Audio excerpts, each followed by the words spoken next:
Welcome back to my channel. If you're new here, my name is Michaela. As you can see, I'm going to be telling you guys all of the books that are on my shelf. So if you don't know, this is the shelf of all the books that I have read, and this is all the books that I haven't read. So my TBR shelf, my read shelf.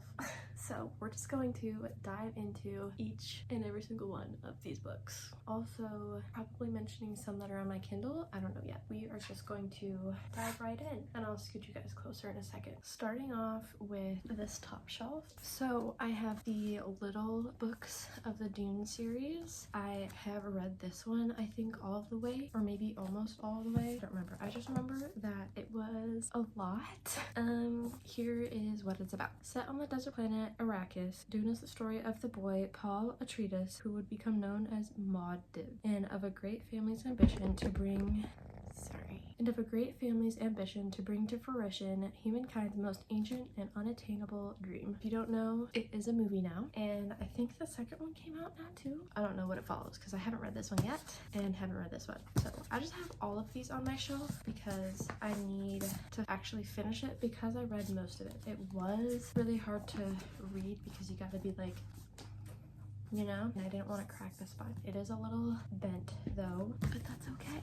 Next is Foul Lady Fortune. I don't remember when I got this, but I do know that I got it at Barnes & Noble. It is 1931 in Shanghai, and the stage is set for a new decade of intrigue. 4 years ago, Rosalind Lang was brought back from the brink of death, but the strange experiment that saved her also stopped her from sleeping and aging and allows her to heal from any wound. In short, Rosalind cannot die. Now, desperate for redemption from her traitorous past, she uses her abilities as an assassin for her country. Codename Fortune. So, she is Lady Fortune. So yeah, that is the gist of it. I don't really know when I'll get into this. Also, if you love, like absolutely love any of these books, convince me in the comments to read it, and I might.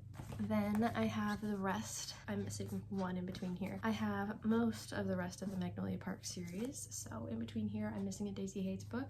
I just started this morning and I'm on page 41 now. So I don't know if this will be in my wrap up or not. Hey, she keeps scratching me and I have so many scratches on my legs. Anyways, this is almost 600 pages, so I don't know if I'll be able to finish this. It is July 25th right now. Anyways, this cover is probably my favorite out of all of them. I did read the first two. I really like the gold. But anyways, I can read you what the series is about. How many loves do you get in a lifetime? Magnolia Parks is a beautiful, affluent, self-involved, and mildly neurotic London socialite. BJ Valentine is Britain's most notorious and photographed bad boy who broke her heart, but these two are meant to be, and everyone knows it. Magnolia and BJ are written in the stars, just suspended in a strange kind of love that looks like hurting each other a lot of the time. She dates other people to keep him at bay. He sleeps with other girls to get back at her for it. But at the end of their every sad endeavor to get over one another, it's still each other they crawl back to. That is the part that annoys me.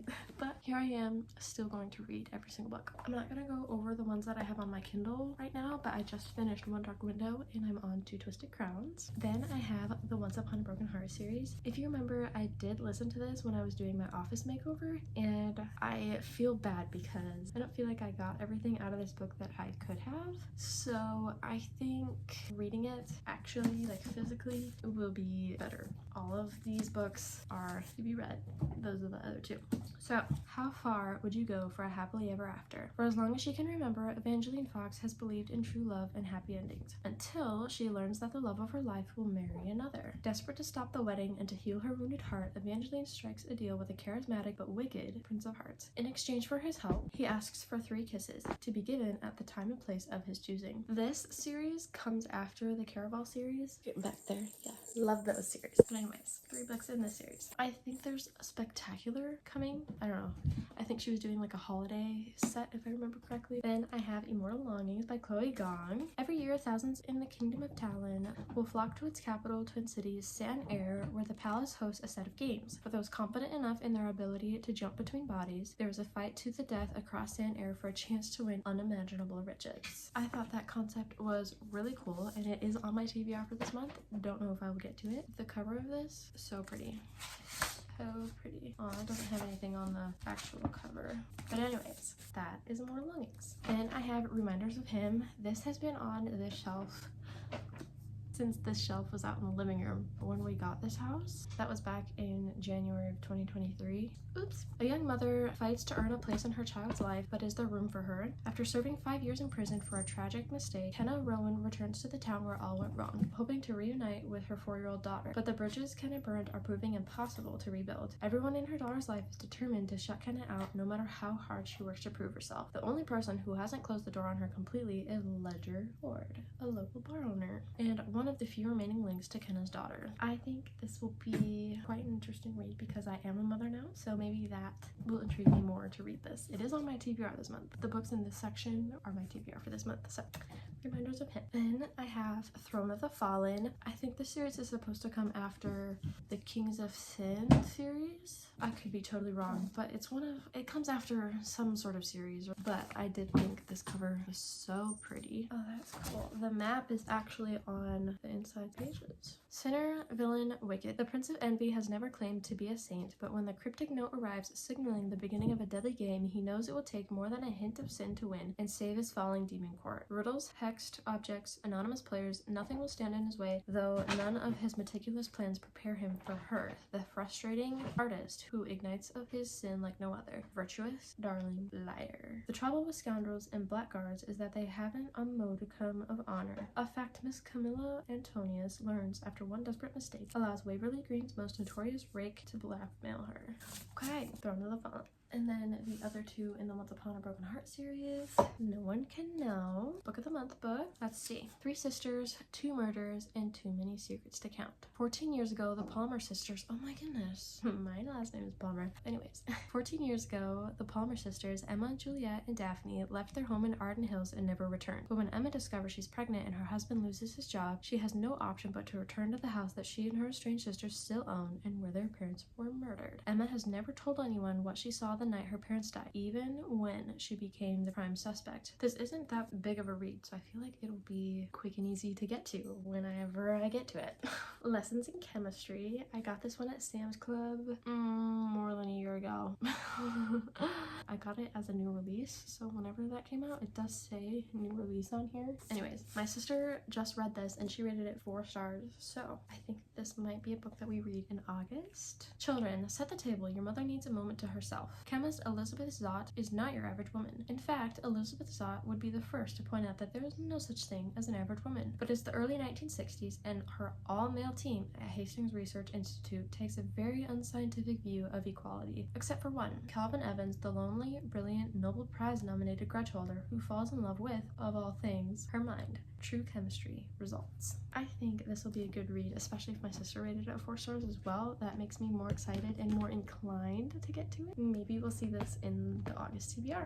Then I have The Masterpiece by Francine Rivers. I think my sister or my grandma gave this to me to read. I don't remember when. I've had it on my shelf for a long time. Anyways, the ghosts of his past hold him captive. Her missteps bring her to his door. A successful Los Angeles artist, Romeo Valesco, appears to have everything he could possibly want. Money, women, fame. Only Grace Moore, his reluctant, newly hired personal assistant, knows how little he truly has. The demons of Roman's past seem to echo through the halls of his empty mansion and out across his breathtaking Topanga Canyon view. But Grace doesn't know how her boss secretly wrestles with those demons by tagging buildings as the Bird, a notorious but unidentified graffiti artist, an alter ego that could destroy his career and land him in prison. And then another book by Francine Rivers, Redeeming Love, a story of love that won't let go no matter what. California's Gold Country, 1850, a time when men sold their souls for a bag of gold and women sold their bodies for a place to sleep. Angel expects nothing from men but betrayal. Sold into prostitution as a child, she survives by keeping her hatred alive, and what she hates most are the men who use her, leaving her empty and dead inside. Then she meets Michael Hosea, a man who seeks his father's heart in everything. Father is capitalized. Michael obeys God's call to marry Angel and to love her unconditionally. Slowly, day by day, he defies Angel's every bitter expectation, until, despite her resistance, her frozen heart begins to thaw.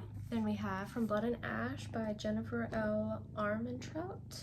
I have heard so many mixed reviews about this book and about this series in general, so I really don't know what to feel about it. I know Mercedes over on TikTok gave away the whole series, because it wasn't for her, so I really don't know how I'm gonna like this series. Anyways, a maiden. Chosen from birth to usher in a new era, Poppy's life has never been her own. The life of a maiden is solitary, never to be touched, never to be looked upon, never to be spoken to, never to experience pleasure. A duty. The entire kingdom's future rests on Poppy's shoulders, something she's not even sure she wants for herself, because a maiden has a heart and a soul and longing. And when Hawk, a golden-eyed guard honored bound to ensure her ascension, enters her life, destiny and duty become tangled with desire and need. A kingdom, forsaken by the gods and feared by mortals, a fallen kingdom is rising once more, determined to take back what they believe is theirs, though through violence and vengeance. Lots of stuff going on. She has herself to deal with, she has a duty, and then she also has a kingdom to worry about. So, lots of things going on in here. And then I have the Six of Crows and Crooked Kingdom duology that comes after the Grishaverse. Yeah, I still have these sitting on my shelf. This is the series I'm talking about, the Grishaverse. Those books are pretty good, and I really want to watch the show, but I haven't read these, and the show goes back and forth between the Grishaverse and also what's happening with Cal and all of our Kaz. Ketterdam, a bustling hub of international trade where anything can be had for the right price, and no one knows that better than the criminal prodigy Kaz Brecker. Kaz is offered a chance at a deadly heist that could make him rich beyond his wildest dreams, but he can't pull it off alone. A convict with a thirst for revenge, a sharpshooter who can't walk away from a wager, a runaway with a privileged past, a spy known as the Wraith, a heartrender using her magic to survive the slums, a thief with a gift for unlikely escapes. Kaz's crew are the only ones who might stand between the world and destruction if they don't kill each other first. These are still on my shelf. Addicted to You, which I'm thinking I probably will let go. Yeah, I probably will. I don't even want to say what this is about. I think I'm just gonna get rid of this one because I remember specifically when I got this, Scott was like, hurry, pick out a book, and so I just grabbed the first thing and I didn't read the back. Basically, she's addicted to stuff and he's addicted to stuff. The only way out is rock bottom. So anyways, yeah, probably going to unhaul this one. I know people rave about the series so much, but it just makes me uncomfortable, so probably not going to keep this one anymore. Next one is The House Across the Lake by Riley Sager. Be careful what you watch for. Oh, I get it. Oh, I think I started reading this one. Yeah, I think I did. Casey Fletcher, a recently widowed actress trying to escape a streak of bad press, has retreated to the peace and quiet of her family's lake house in Vermont. Armed with a pair of binoculars and several bottles of bourbon, she passes the time watching Tom and Catherine Royce, the glamorous people living in the house across the lake. They make for good watching. A tech innovator, Tom is powerful and a former model. Catherine is gorgeous. One day on the lake, Casey saves Catherine from drowning, and the two strike up a budding friendship. But the more they get to know each other, the longer Casey watches, it becomes clear that Catherine and Tom's marriage isn't as perfect as it appears.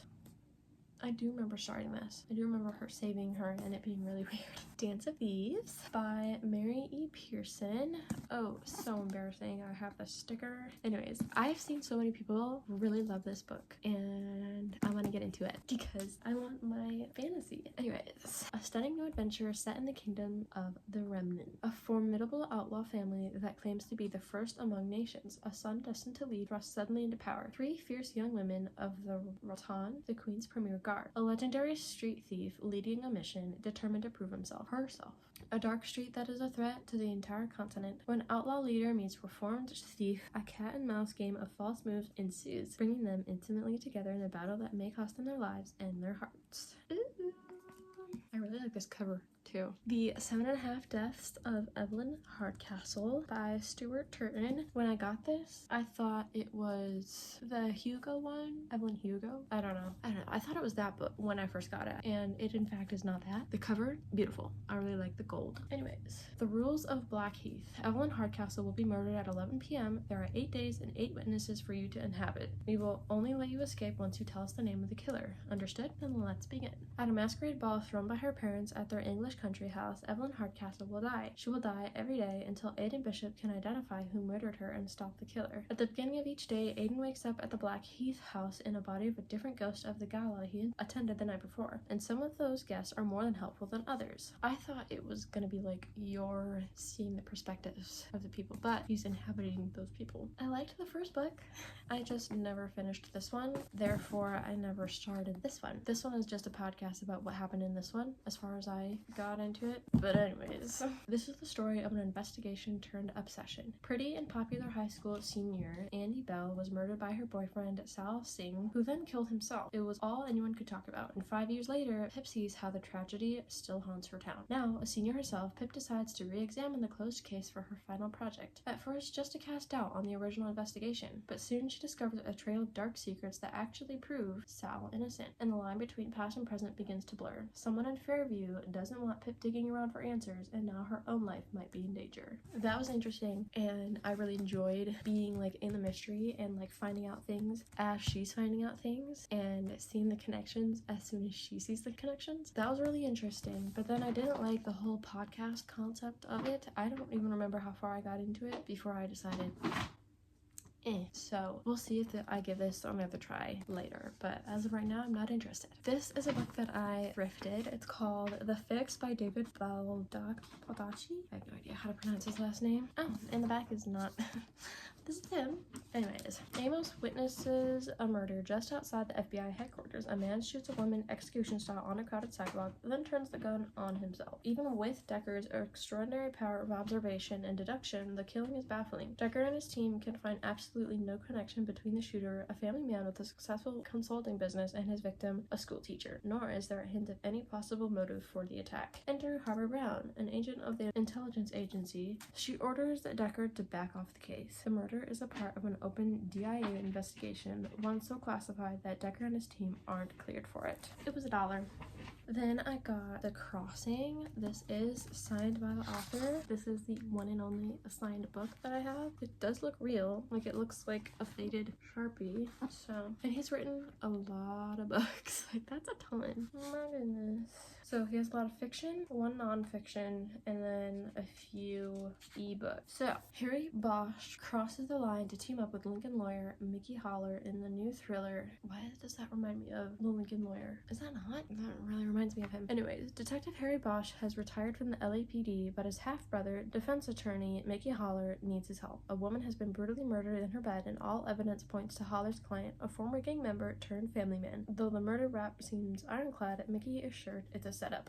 We're almost there. Okay. Out of the Dark by Greg Hurwitz. Evan Smoke is on target with his most impossible mission yet. Taken from a group home at age 12, Evan Smoke was raised and trained as part of the government's orphan program, an off-the-books assassins operation. Evan was Orphan X. Using everything he learned, he broke with the program and disappeared, reinventing himself as a man who helps the truly desperate. But now, Evan's past is catching up to him. Someone at the very highest level of government has been trying to eliminate every trace of the orphan program by killing the remaining orphans and their trainers. Oh my goodness.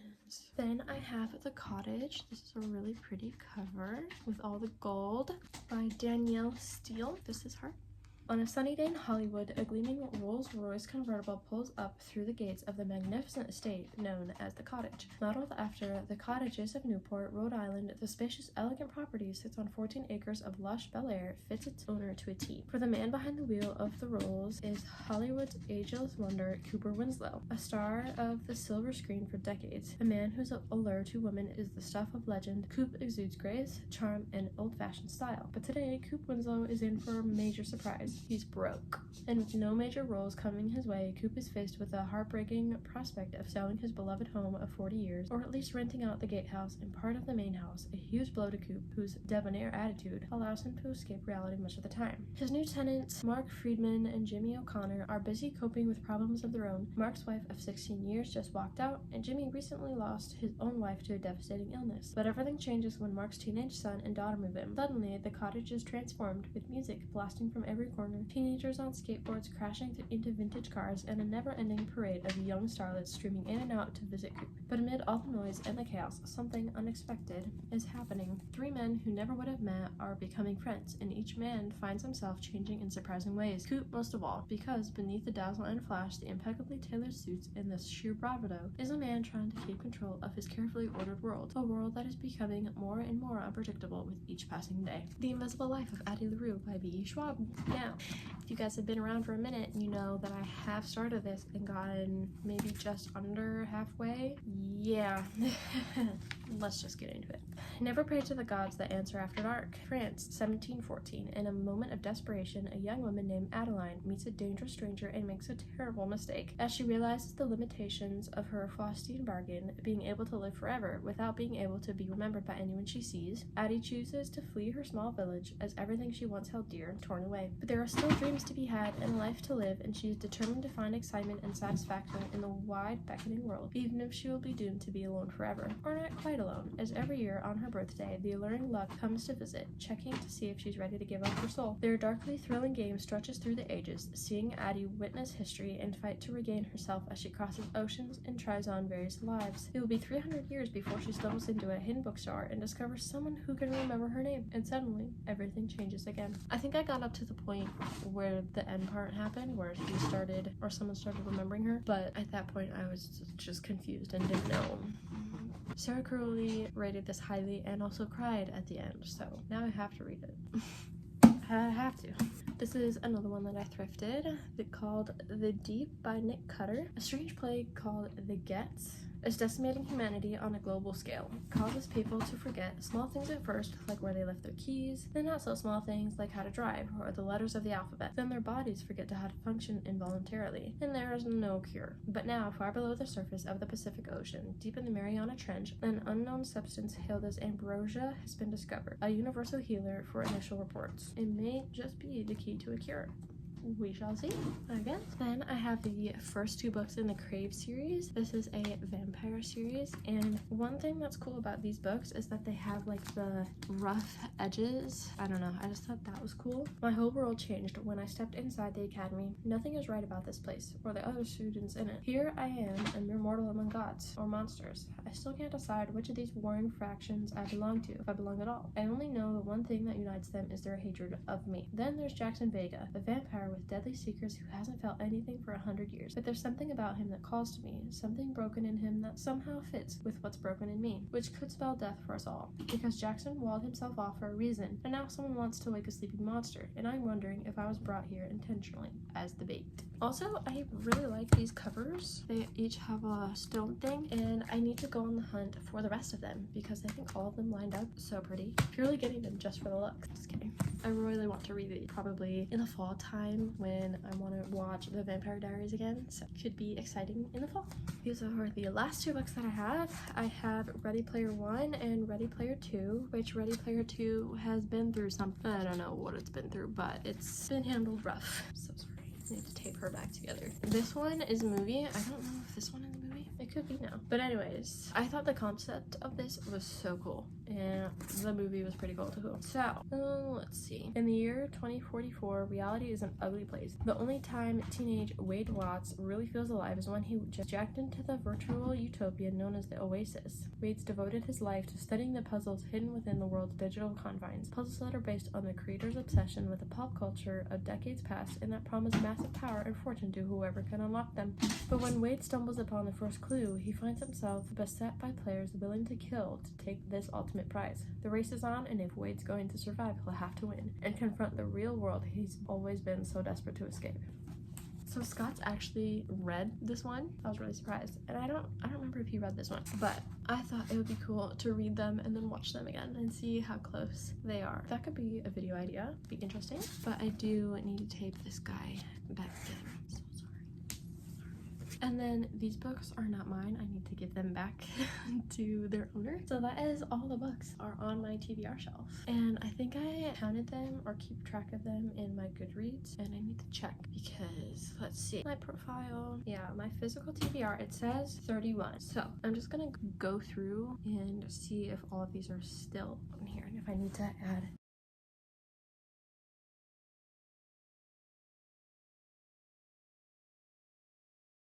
I think that was all of them. Wait, the More Belongings, was that on here? Yeah, we found one that wasn't on there. But I do think I got the rest of them. I don't have the first one since I technically read it, and I don't have this one on there because I technically read it. So other than those two, all the rest of them are on here. So I have 32 on my physical TBR, which isn't bad. I'm proud of myself. Still working on it, even though I am reading on my Kindle. I'm trying to also read a physical book. I have these two. I am 44% done with Two Twisted Crowns. I'm probably going to finish this before the month is over, so that'll be in the wrap up. And I don't think I'll be able to finish this one unless I just totally binge it and just eat it up. We shall see. That is all of the books on my TBR shelf.